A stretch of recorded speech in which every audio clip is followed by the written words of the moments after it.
It's been a big week in the VR industry. Let's talk about what happened.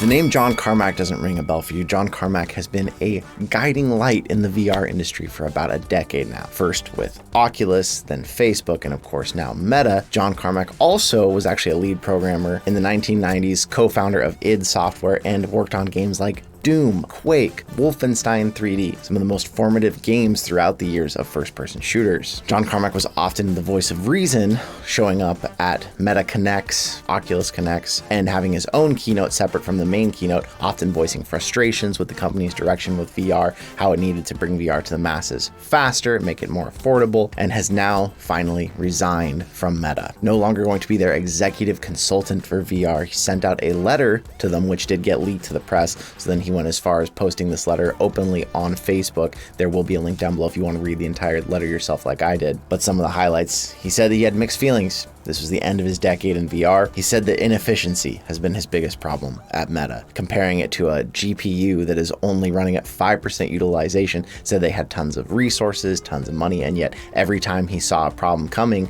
and tried to stop it, tried to influence the direction they were going, felt like the problem still ended up becoming part of the final product and reaching out to the masses that could have been easily avoided on the forefront. He said even having one of the highest levels of voice felt like he should be able to move things, but he felt like he was not persuasive enough. This is a big deal. A lot of people who still believed in Meta and believed in the future of VR looked to John Carmack as one of the main minds that was going to help get it there.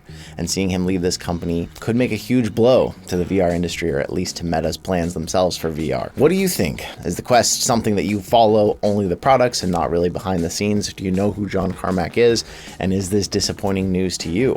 I'd love to hear in the comments. HTC was one of the biggest names in VR for years, having their first 5 being one of the most successful PCVR headsets, one of the most common mainstream ones you saw used by content creators and by developers. And in recent years, they haven't been as popular. Their headsets have stayed at a high price. They've had a hard time poising themselves in the market competitively, but they have announced they are going to reveal a Quest Pro competitor style headset next month at CES. And a quick note for all of you out there, Editor John and I are going to be down at CES actually, so we'll be trying to bring you some news and showing you this thing firsthand when it comes out down there. They've been teasing this headset for a while. They kept tweeting that this was go small or go home, insinuating that maybe this will be a smaller portable headset than anything we've ever seen before, hopefully something more comfortable. HTC has now gone as far as sending actually an official render of the front of the visor and detailing some of its headset's features. They're saying it will have 2 hours of battery life. It's not going to require a PC or a phone. It's going to support track controllers and hand tracking, and it of course will optionally connect to PCs to stream PCVR games through a cable or through Wi-Fi. Like the Quest Pro, it's going to have 4 black and white tracking cameras and then 1 central RGB camera to add the color back into those black and white cameras for color pass-through, the same way the Quest Pro does, but they're saying that it will be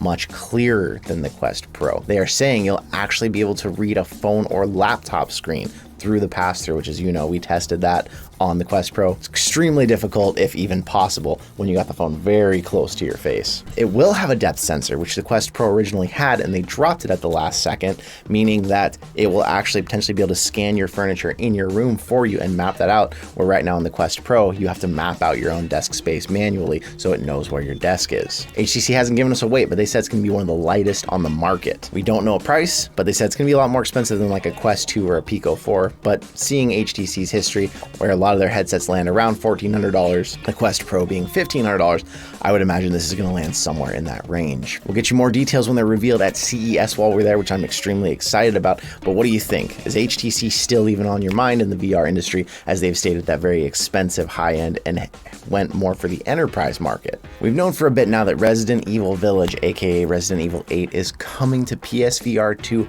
fully playable, but now it has been announced that that will also be on launch day as free DLC to anybody who already owns Resident Evil Village. Early demos so far have been very promising and exciting about Resident Evil Village. We can see in the trailer that you're actually going to have each hand independent, unlike we had in Resident Evil 7 with the DualShock controller. On the PlayStation blog, they said that the vivid graphics of its new 4K HDR display and the eye tracking are going to produce a heightened perception of reality, as if you can actually see everything that is actually there. With that, the 3D audio, the Sense controllers with their haptics, the headset haptics, they're saying this will be one of the most immersive games, hopefully so far of all time, for VR. As some people have pointed out, if you want to get in on this game, what you need to do now is get Resident Evil Village. If you don't have it, you can get it used online for pretty cheap. Some people getting it as low as $20. So now would be the time before this news gets bigger and people buy up all those copies. A big name in the VR industry, Resolution Games, decided to host its first ever gaming showcase on December 15th and had some big announcements. Of course, announcing more details for Demeo's final campaign, one of their flagship games. They announced a new game that's currently in beta and can be downloaded on SideQuest, Spatial Ops, a mixed reality shooter where you use your actual physical space to play against friends, run around in mixed reality, trying to take each other down. Similar to what Space Pirate Arena did, this is using your actual physical legs to move around, no sorts of locomotion, but now it's using mixed reality, so you can see the space outside, making it feel much larger and also being a little safer in case the alignment of the headset gets off and you and your friend run straight into each other thinking that you're across the room. Now you'll actually see them through mixed reality. There's a lot of other reveals at that showcase, and I'll leave a link in the description in case you want to watch the whole thing if you missed it, see what else got revealed there. We're just about 2 months from the launch of PlayStation VR 2, and we are getting more and more launch titles announced as it approaches. Already with a launch library of nearly 20 titles, they have just added 5 more to this, all from Japanese developers. Apologies to those developers if I mispronounce any of these. Games such as The Tale of Inogoro, Kizuna AI, Altair Breaker, Fantavision 202X, and Dyschronia Chronos Alternate.